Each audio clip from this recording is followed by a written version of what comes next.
Listen to the wind. The fuel that fires the imagination. Close your eyes and breathe deeply. Carried on a breeze spanning eons. Inhaled at first, exhaled at last. One moment here, the next, gone. Into thin air.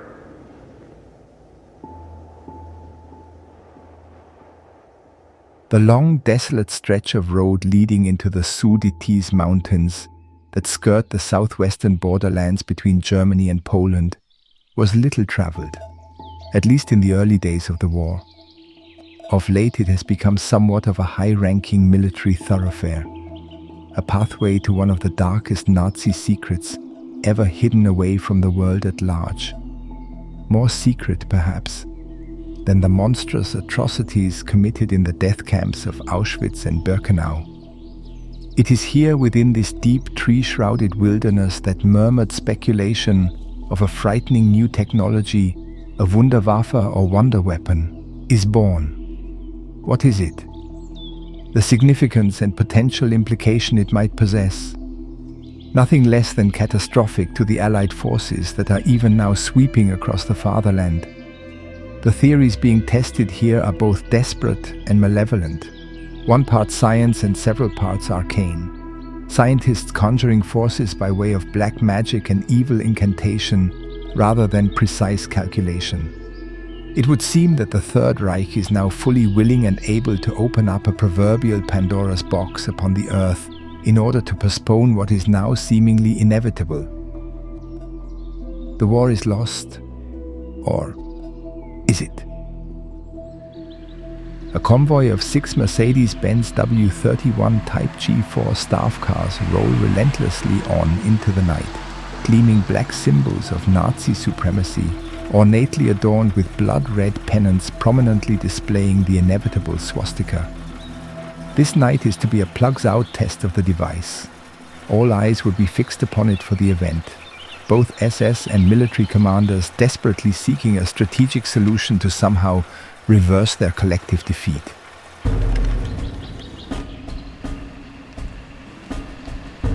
It is the end of the war in the European theater, and Nazi Germany is only days away from falling into infamous history. Acting under the looming threat of collapse, Hitler's war machine pulled out all the stops, dabbling in sciences that were, in some cases, more arcane than technological. New weapons, born out of the fiery, half-crazed fever of imminent defeat, were many times derived from nightmare pseudoscience, theories largely based on legend or even folklore. Die Glocke, the bell, is one such conspiracy theory, whispered stories drifting out of the fog-shrouded darkness, deep in the misty forests still occupied by the Third Reich. Under cover of a vast canopy of tangled branches, experiments were carried out, proof of concept forever lost, inside a file cabinet labeled Top Secret, somewhere locked in a hermetically sealed vacuum of thin air. To say that a sense of uneasiness prevailed among those who would be in attendance for this event would be a grotesque understatement. Not only is the device unpredictable, it is in fact seemingly uncontrollable once it has been activated. Operationally, the function and purpose for the device is easy enough to wrap the head around: a power source, an engine, if you will, intended to drive a radically new and devastatingly effective weapon of war. The Glocke is nothing short of an anti-gravity drive, and once paired with a heavily armed vehicle should prove to be unequaled in any air-to-air combat scenario. Nazi scientists have already successfully created radically new war machines, the Me-262, the world's first jet fighter aircraft, the V-2 rocket, a devastating long-range guided ballistic missile. Even taking these awesome assets into consideration, Germany now stands upon the brink of defeat. It is now the 11th hour. Perhaps it is only something as horrific as this that is needed to potentially turn the tide, give the Führer something significant with which to fight back. The convoy reached the outskirts of the test site several moments before 0 hour, midnight, and fanned out in a semicircle facing in toward the launch gantry construction, a tall imposing structure resembling the strange configuration of boulders that make up the prehistoric ramparts of Stonehenge. Shrouded in the encroaching shadows of a dense tree line beyond, the concrete ring was quite effective at interrupting a line of sight that might have allowed the observers to watch the preparations being carried out. One obvious detail bathed in intense illumination shining down from floodlights mounted on each pillar and directed dead center was an opening, a pit leading underground to Soborn Base, the vast subterranean facility where Glocke had been developed, engineered and constructed. Carved out from remains of the Wenceslas mine, Soborn Base and its interconnected counterparts were essentially impregnable from Allied bomb runs, assuring that Wunderwaffe scientists could carry out their work on Project Kronos, safe and unimpeded, powered by hydroelectricity from a nearby dam and staffed by slave labor provided from the Gross-Rosen concentration camp. Work on the Bell has been progressing at fevered pitch and is now seemingly ready for a complete demonstration of concept.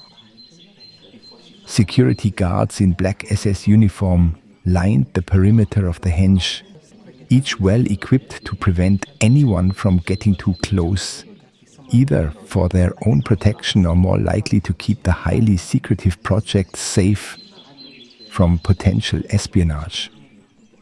The Nazi Party was, for the most part, quite capable of finding and eliminating spies within the ranks. Though one can never be too safe from the prying eyes of the enemy. Moreover, it is highly likely that the project's director, Obergruppenführer Hans Kammler, insisted on total secrecy on matters of deep background, even amongst the hierarchy leading all the way up to the Führer himself.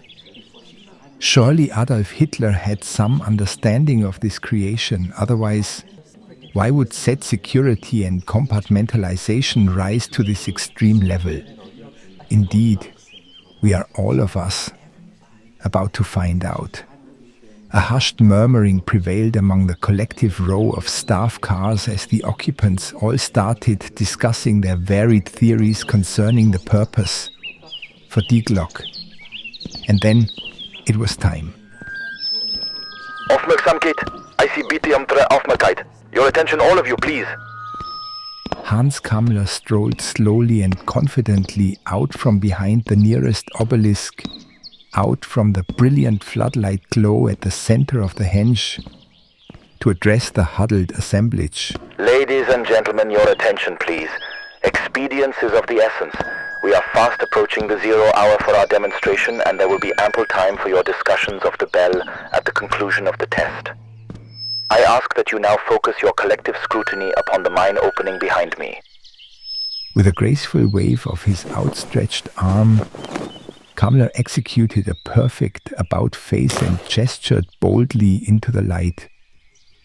As if on cue, the low rumble of a gasoline-powered crane broke the serene forest ambience, the engine straining against the immense weight of what it was lifting up through the hole in the ground. After a moment, a gleaming, convex shape emerged into view, a perfectly rounded dome tapered at the top and flaring to a wide, flat base, literally a personification of the namesake. Die Glocke, the bell. Now dangling suspended at the end of the diagonal crane armature, die Glocke spun slowly, almost imperceptibly, its pitted metal alloy surface occasionally reflecting a glint of the harsh light pointed at it, like an actor positioned center stage to deliver a performance. Several indistinct gasps and expressions of awe emanated from the gathering around the grounds. Surely everyone gathered here in the misty darkness had seen the classified papers, had plenty of advanced opportunity to examine the cryptic blueprints.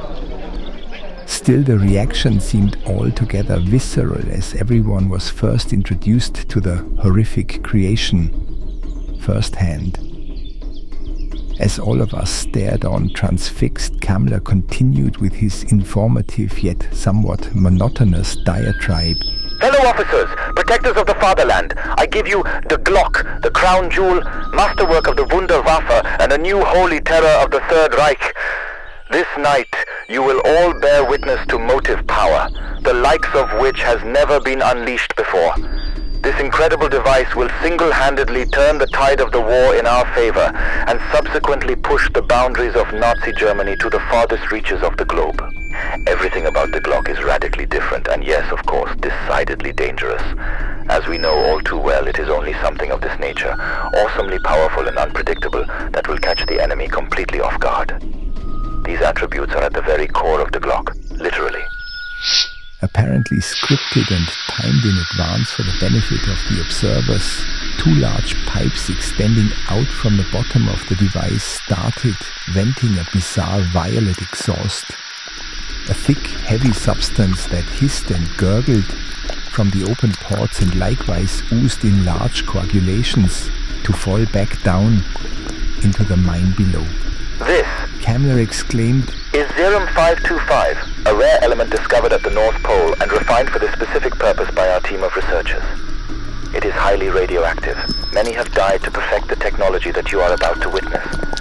Regrettably, more will most certainly give their lives to carry out these proceedings tonight. No matter. Kamler stated with a sinister chuckle, they are all expendable. The strange distortion from Kamler's microphone and subsequently the hollow, tinny sound of his voice issuing from the public address speakers in and around the complex made him sound somewhat small and insignificant, in sharp contrast to the spectacle that he was so brazenly proclaiming. From somewhere in the crowd of huddled onlookers, someone with apparently extensive knowledge of the development of the device spoke up. Why are there now windows? For what purpose do they serve?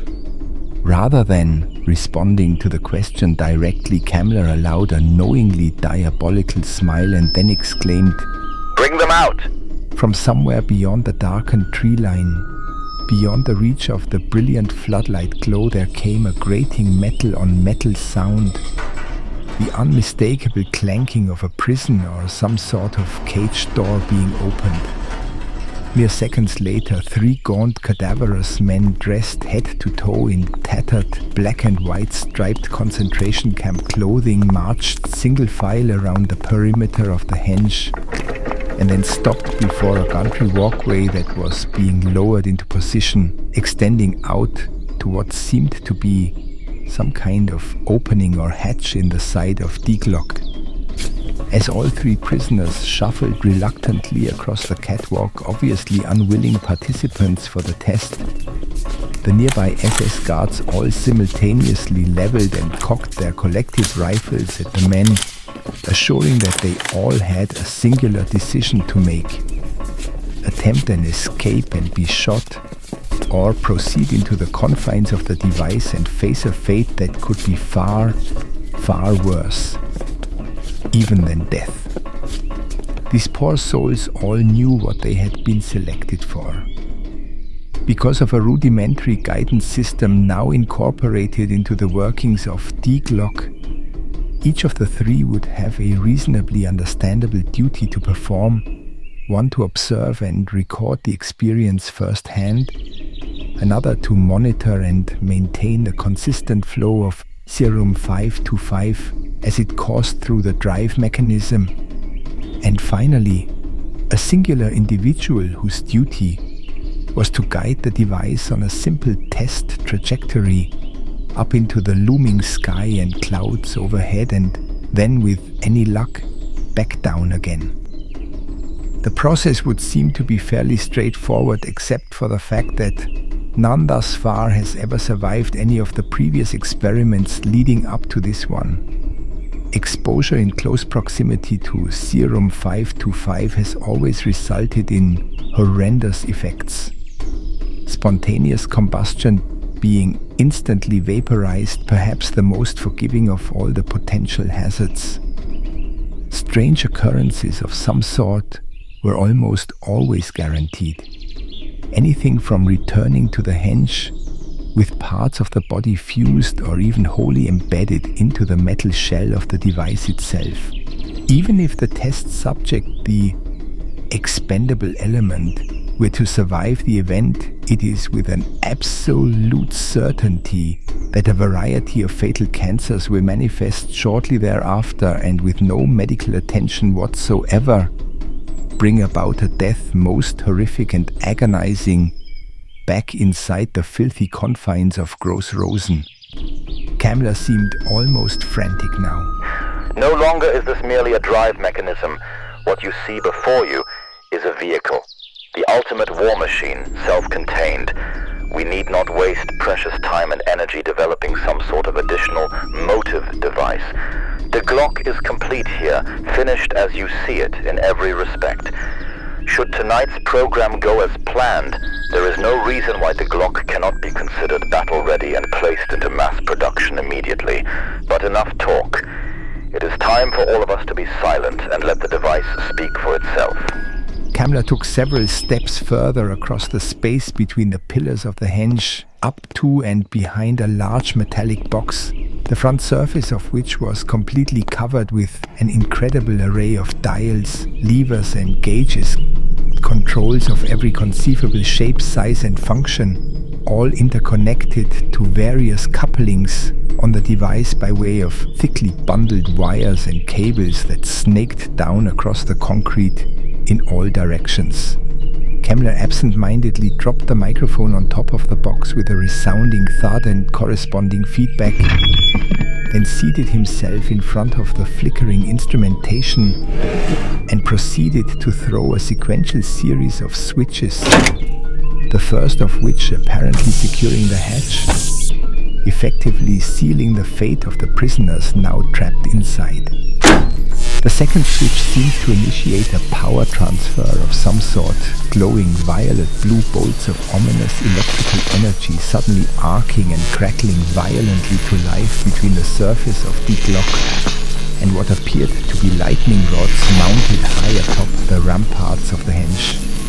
Accompanying all of this frightening display was a low hum, a barely audible resonance at first emanating from the device and simultaneously corresponding to a gradual rotation, like an enormous toy top winding itself up, suspended and connected to a cable of the crane armature. As the humming sound rose in both volume and intensity, the device quivered on its axis, as though the top were somehow conversely picking up speed rather than characteristically winding down. The wobble became more and more spasmodic as the cable strands started to unravel, about to snap. Then Kamler threw the third switch. The gas-powered engine of the crane throttled up as the cable disengaged, hurriedly swinging the wildly flailing bundle of frayed wires clear of the Glocke to avoid inflicting damage. Much to the amazement of the disbelieving crowd, the device did not fall as expected back down into the pit. It hovered. As the flow of serum 525 balanced within the containment system and the device righted itself to a perfectly balanced pirouette, a resounding round of cheers and applause broke out among the spectators. So far, at least, Kamla's gadget was performing precisely as expected. The only remaining feat to accomplish the inevitable proof of concept, a successful launch and test flight. Always the consummate showman, Kamla leaped from the chair and scooped up the microphone once again. Like a proud father showing off the fruits of his labor, he stepped out to center stage where a strategically placed button now dangled at the end of a wire, presumably the singular control intended to send Glocke rocketing off into the stratosphere. And now, ladies and gentlemen, the pièce de résistance. I have instructed the guards to distribute protective eyeglasses to all of you. It is my vehement recommendation that you place them over your eyes at once before I commence a 10-second countdown.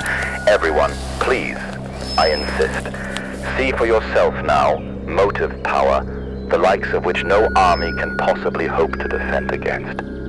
This is the Glocke, unchained. 10, 9, 8, 7, 6, 5, 4, 3, 2, 1, 0. Kamla pressed the button and then jumped clear of the henge, apparently fearful of what would happen next. Rather than ascending like a bullet fired from a gun, the bell rose to the top of the ring of pillars like an unfettered elevator, all the while spinning faster and faster still upon its axis. By the time it had leveled off just barely above the tree line, the device was spinning at an alarming rate. So incredibly fast that it was obvious to every onlooker that no one inside could possibly survive the sustained gravitational force being inflicted. Somewhere intermixed within the rising crescendo of unnatural hornet's nest buzzing, several agonized screams cried out and then were abruptly silenced. Several seconds later, Glocke winked out, vanished, not vaporized or destroyed, just gone. In the wake of the device's disappearance, the forest once again fell silent, the only exception being several random bolts of electrical discharge that crackled around the confines of the henge and finally dissipated. Another round of tentative applause rose out of the silence. The observers, unsure of what they had just witnessed, rousing success or monumental failure. All is well, my friends. Kamla proclaimed. I assure you the drive can be somewhat unpredictable, producing varied and unexpected effects. Imagine, not only weaponized but cloaked and completely invisible. Observe. Kamla picked up a dead branch from the bramble at his feet and proceeded to toss it into the air above the henge. Instead of clattering back down to the ground, the stick impacted against what seemed to be nothing at all and instantly caught fire and vaporized. This time the applause was quite enthusiastic and genuine.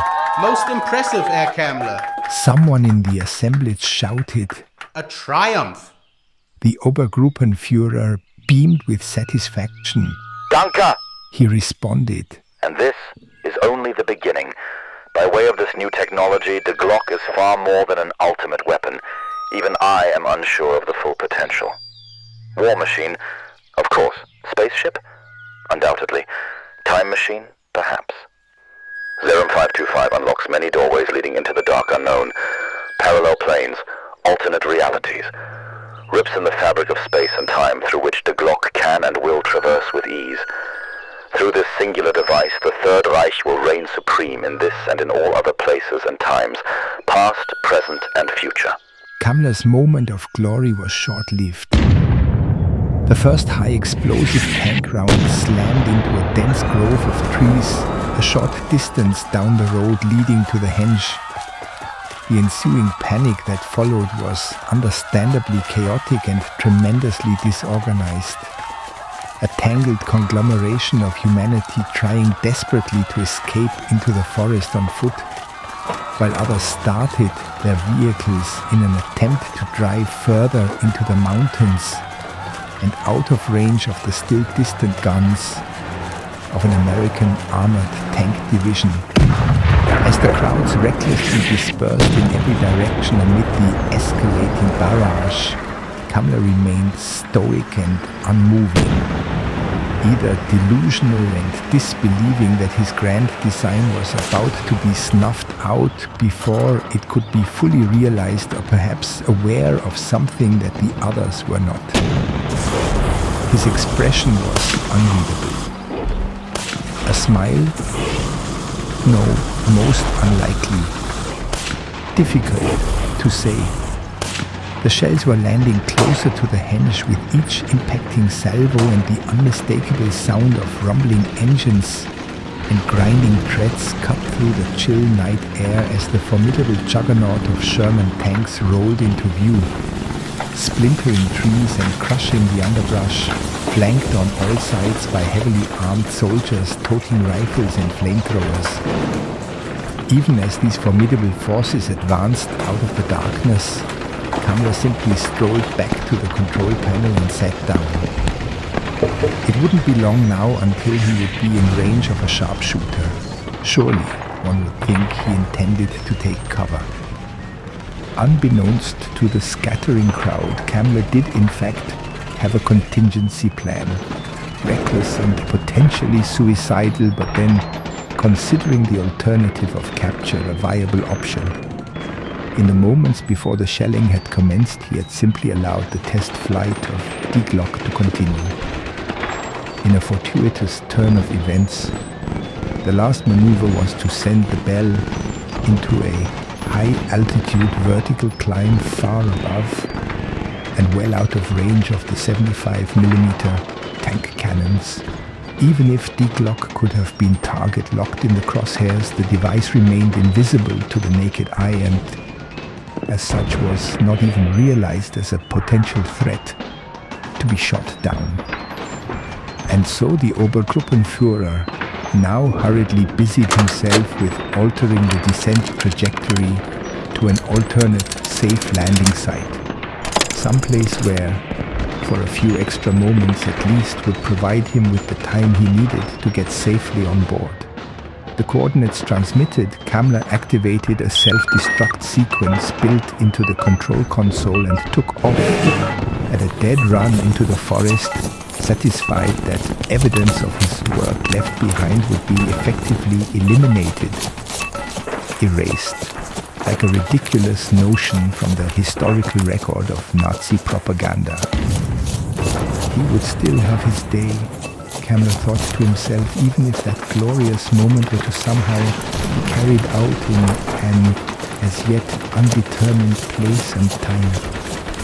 Perhaps 1,000 years hence, perhaps an hour from now, or, he mused, perhaps it already has happened, an event carried out in the past once he has successfully boarded the Gloche and sent it hurling backwards into yesterday. In the clearing just ahead, he saw the tall grass of the meadow begin swirling violently, and then subsequently crushed and flattened by an invisible force. His device, his ready means of escape.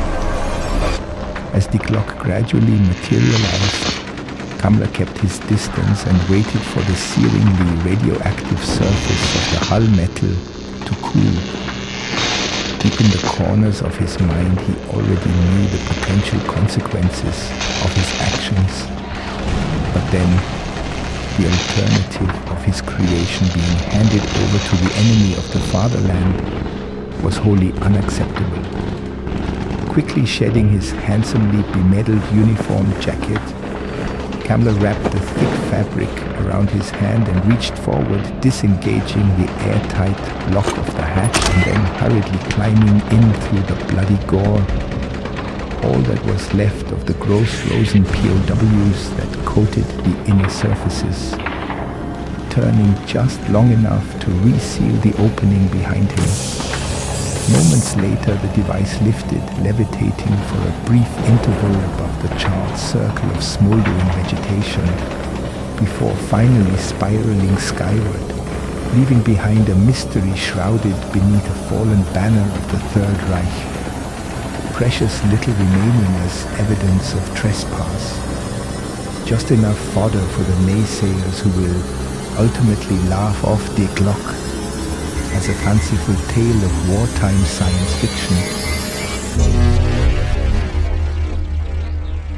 What was it, Colonel? What exactly did you see? I swear I saw something, but then I could use a second opinion. Yes, sir. The General's operations officer acknowledged. Something vague and undefined. I saw it too, just as we rolled out into this here clearing. Something big. You'd tell me I was nuts if I tried to describe it to you, General. The commanding officer chuckled under his breath. Go on, soldier, tell me. What did you think you saw?